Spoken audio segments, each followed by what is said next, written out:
Nos primeiros 30 anos após a chegada dos portugueses no território que hoje nós conhecemos como Brasil, em suas primeiras expedições de reconhecimento de território, os portugueses acharam que eles iriam encontrar ouro ou prata, porque eles achavam que esses minérios eram muito preciosos. Então, eles acharam que eles iriam encontrar esse tipo de riqueza em terras brasileiras. Mas eles não tiveram sucesso com tal exploração. Então, eles continuaram procurando por outras coisas valiosas, então eles encontraram uma madeira muito valorizada na Europa, o pau-brasil. Esta árvore é típica da Mata Atlântica e era utilizada para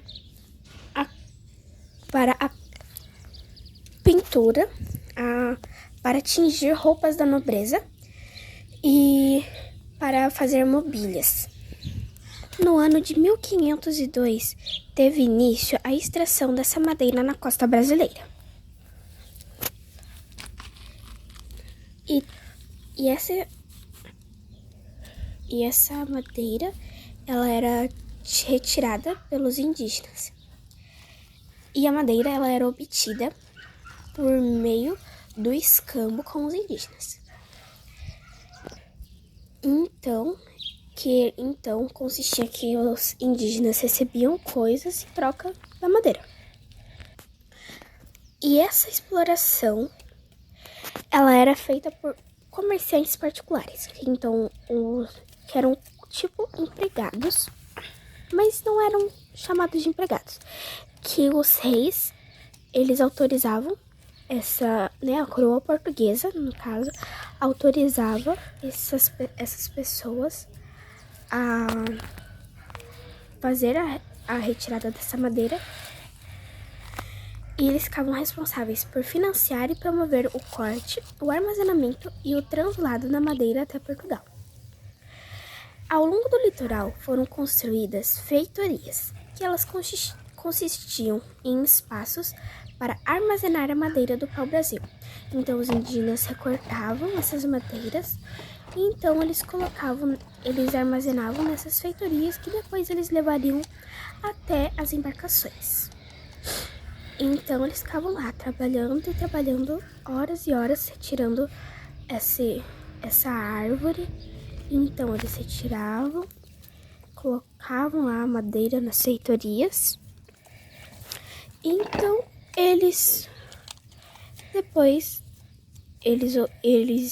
de terem retirado outras árvores, eles iriam em busca de mais árvores. E alguns homens, eles tinham autorização da coroa portuguesa, né?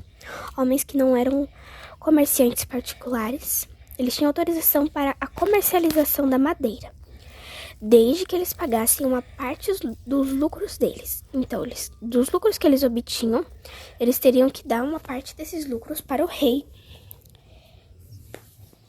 que era uma espécie de imposto. Que, tipo assim, como se eles estivessem dando uma parte, tipo assim, eles trabalhavam, ganhavam os lucros e eles davam pro rei uma parte desses lucros. Era um trato de arrendamento que tinha de um lado o rei e do outro os exploradores. A derrubada dessas